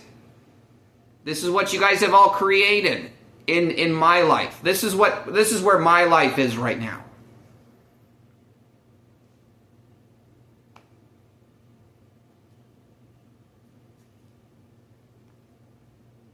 I'm going to continue to treat others the way I want to be treated. And I said I know the perfect way to end this video, and I really do. It has to do with treating others the way you want to be treated. Even though I went through such a fucked up life, okay? What was I going to say? Alright, yeah, I've got 2 positive things to say. The second thing, it's not going to be positive for everybody. But the first one is, okay? This is a quote from Lance Smith. Okay, you ready? It doesn't matter how messed up your life was. There's always someone out there who has a life that was twice as messed up as yours was. Did you guys catch that? It's the truth, too. My life is so messed up, but there's people out there whose lives were twice as bad, okay? My life was so messed up. So the quote was, this quote's going to help a lot of people that had a shitty life, okay? It doesn't matter how messed up your life was. There's always someone out there who had a life that was twice as bad. That's a quote that'll help everybody. Now, to end this video, this is my glory in life, and it always was. Okay?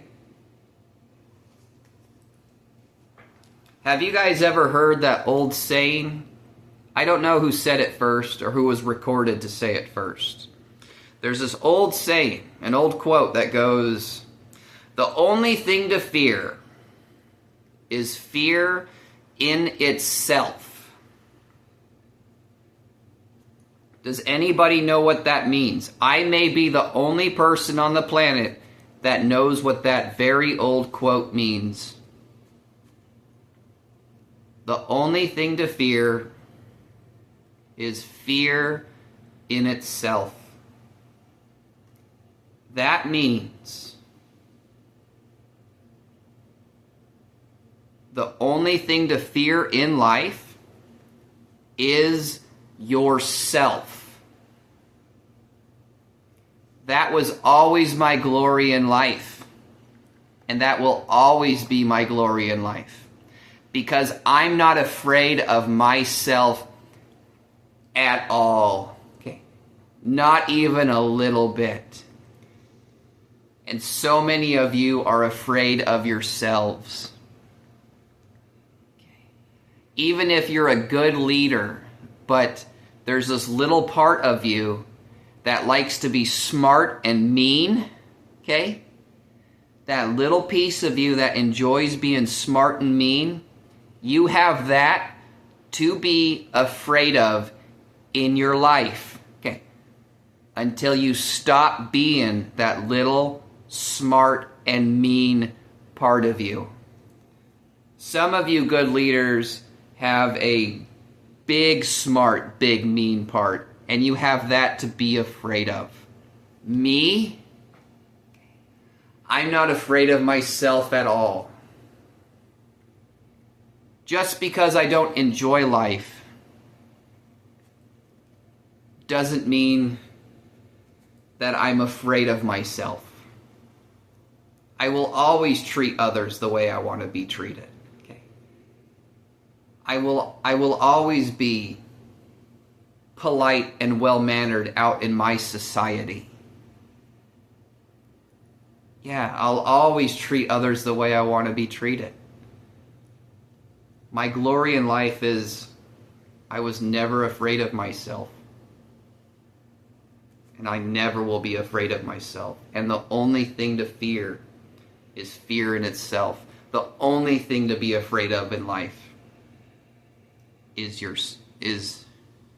the only thing to be afraid of in life is yourself. 2 hours is coming up. I don't enjoy anything in life, but hey, I'm going to make the most of it and enjoy it anyways.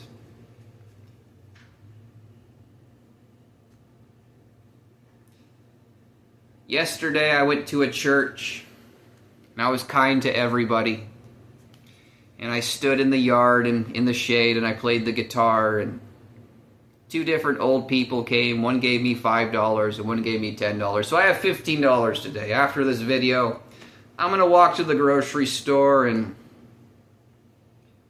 buy a carton of ice cream and shop around for a little more food. Buy myself a little pizza and bananas. Yes. So as soon as this video is over, Again, the good leaders did everything they could to ruin my life, and it worked. So could the good leaders at this point, could you guys stop being rotten pieces of shit? Okay. And could someone in security, the FBI, the Army, the police, I really don't give a fuck what company it is, call my phone and say, okay, we're calling to let you know we understand you were raped and tortured for 15 years. We understand that Facebook is illegally blocking your shit and has framed you as a pedophile and a school shooter. We know now that your payee is a criminal. Okay.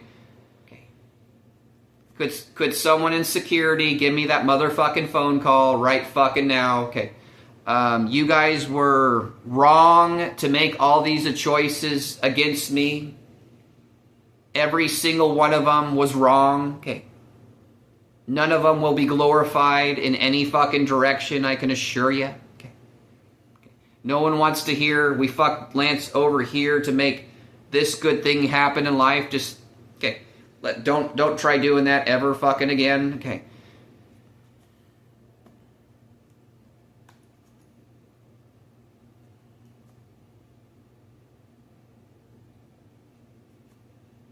Yeah.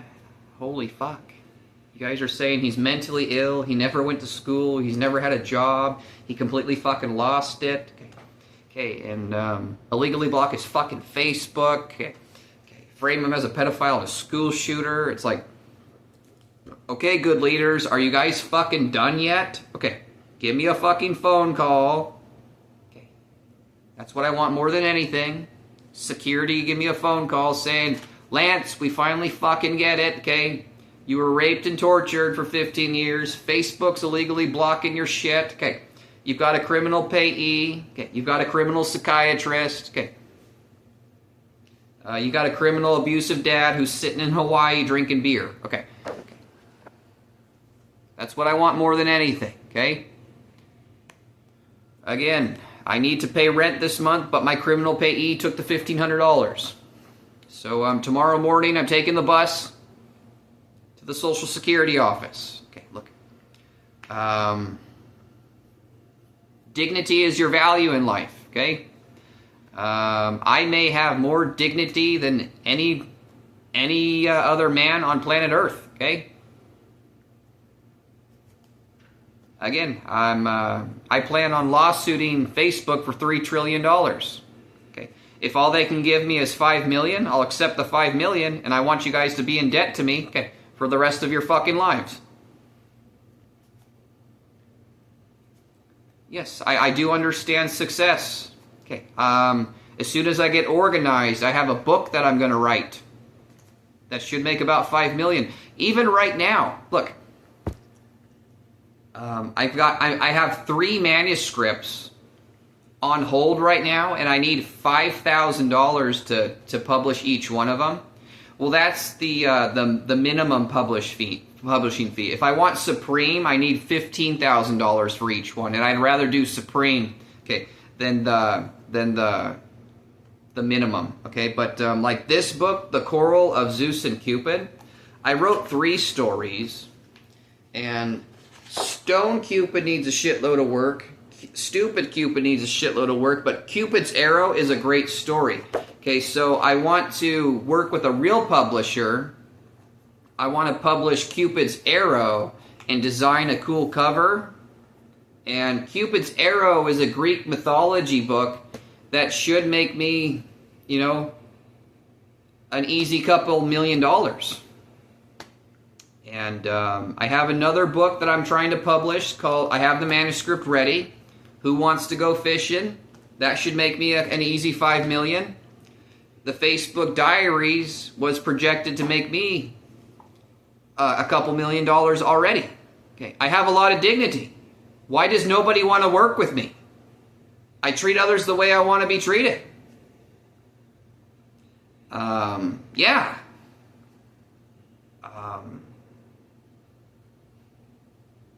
I'm not stingy.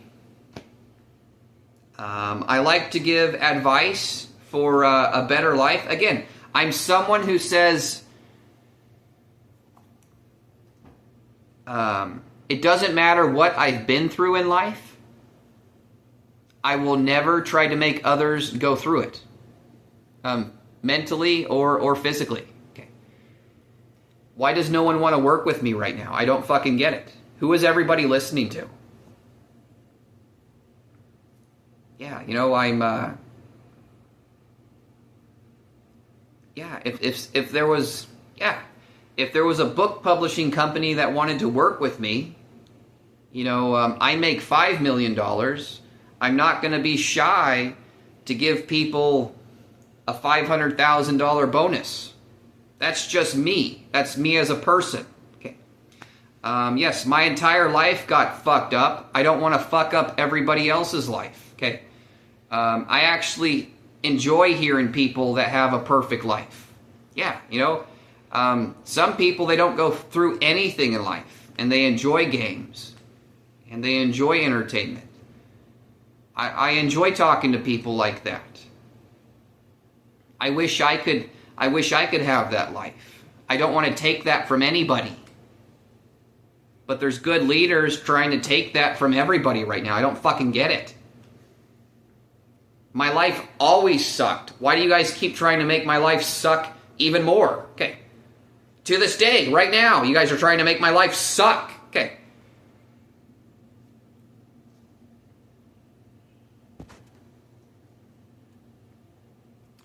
Again, the only thing to fear in life is fear in itself. That means the only thing to fear in life is yourself. And I don't fear myself at all, so I don't fear anything. And,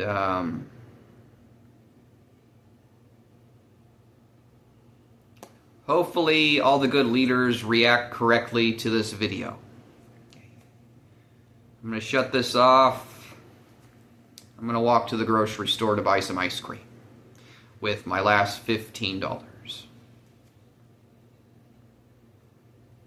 You guys tried to ruin my entire life in every direction, in every aspect, and it worked. Okay. All entertainment is paper plates. All games are Jenga.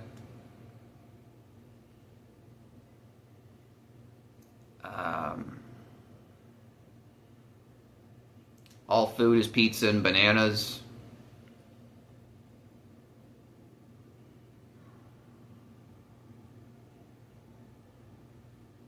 All communication and conversations are what? I don't know. Dust in the wind. You guys try to ruin it, and it worked. Yeah, everybody's working to improve lives, and the good leaders are working to destroy another good leader's life. Okay, good fucking God. Okay. Okay. So, is a security company going to give me a phone call today? Okay. Is that same security company going to call my landlord and tell them he is dealing with a criminal payee? Okay. If you guys tell my landlord that, okay, it's going to get her off my back, and I'm going to be able to live here past October 31st. Okay. Yeah, it doesn't matter if I'm the biggest entertainer in the world. It's all fucking stupid, and I don't give a shit about recognition or awards anymore. I just want the legal paycheck that belongs to me, so I can use my money to get a family doctor and insurance and pay my bills and make the most of my life that you all shit on. Okay. Yeah, there's nothing in this life that I can be that's going to make me happy. Yeah, he's a celebrity. I really don't give a fuck. Let's say the best thing that you guys can honor me as and recognize me as is the Little Mermaid. Okay. That doesn't make me happy either. There's nothing in this life that you guys can recognize and do for me. Okay, that's gonna make me fucking happy. Okay, yeah, everything has been shit on and ruined. You guys succeeded. All I can do is make the most of it.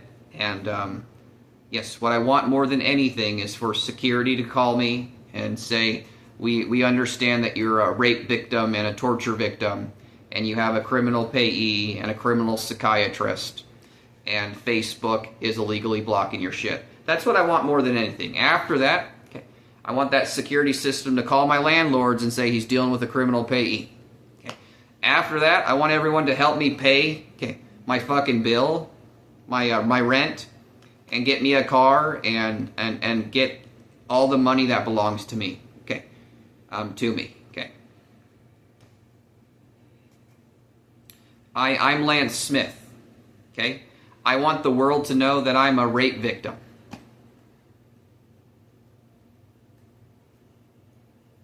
So why don't you all good leaders get on that and tell everybody Lance Smith is a rape victim that we raped too. Yeah. Good job, everybody. Okay. Yeah, good work, good leaders and celebrities. Okay. Security, please give me a phone call today. So I decided to tell you guys all the truth. Yes, I've been being positive about everything, but to be honest with you, I'm just fucking ruined. Could security call me right now? I'm gonna go walk to the grocery store to get some ice cream.